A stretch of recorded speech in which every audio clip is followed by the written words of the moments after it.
Hello and welcome to video number 8. So, if you're not ready for Gutenberg, how do you revert back to the classic editor? So, like many people, you may not be ready for Gutenberg. In fact, if you do a search for it, you're going to see a huge amount of negative reviews. And this is simply because of the learning curve. It's not necessarily because it's bad. In fact, if you see, it's clearly a lot better than the classic editor in so many ways. But let's say, for example, you have a client who has a website and they just don't want to go over the learning curve and they're editing the site themselves and they're just frustrated and they're like, I want to go back to the classic editor. If that is the case, then I'm going to give you some options. There are two ways for you to switch back to the old classic editor that you may be used to. Number one, option one is to install the classic editor WordPress plugin. And number two, you can disable the Gutenberg WordPress plugin. Now, bear in mind that option one is what most of you are going to implement. Option two, and the reason why I included this was because some of your clients or some websites that might be outdated, that haven't been updated, may be utilizing the Gutenberg WordPress plugin. But nowadays, from now and on, all of the WordPress updates include the Gutenberg editor built into it. So if that's the case, you will need to use option one. Option two is very obvious. If somebody installed the Gutenberg WordPress plugin, they would simply need to disable it. So what I'm going to do now is to show you how to install the classic editor WordPress plugin.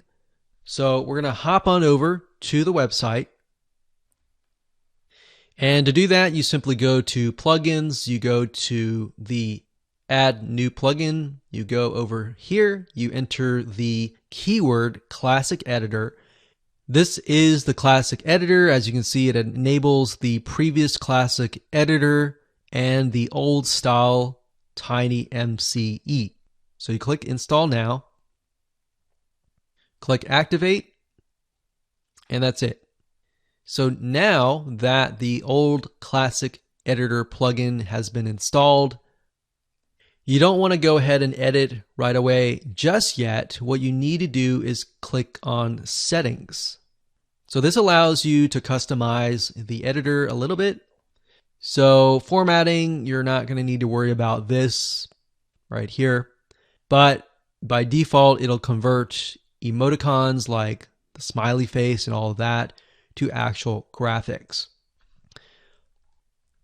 So as you can see, it says default editor for all users. We got the classic editor, allow users to switch editors. So we've got the block editor here and the classic editor, so you can allow them to switch back and forth. Honestly, if you have clients and they just don't like the editors, I would just disable it, click no, unless they ask you, hey, can you switch it back? Because otherwise it will literally confuse them. So that's it. What we need to do now is simply go back to posts. We click on add new. And there we go. So now we are back to the old classic editor. So if you're used to that, you don't have to worry about the blocks or anything like that. We're back to normal. And that's it. That's how easy it is to revert back to the old classic editor. So like I said, option two really is only there if your client is using an old website. But for the majority of the cases, 99.9% of the time, you're going to utilize option number one.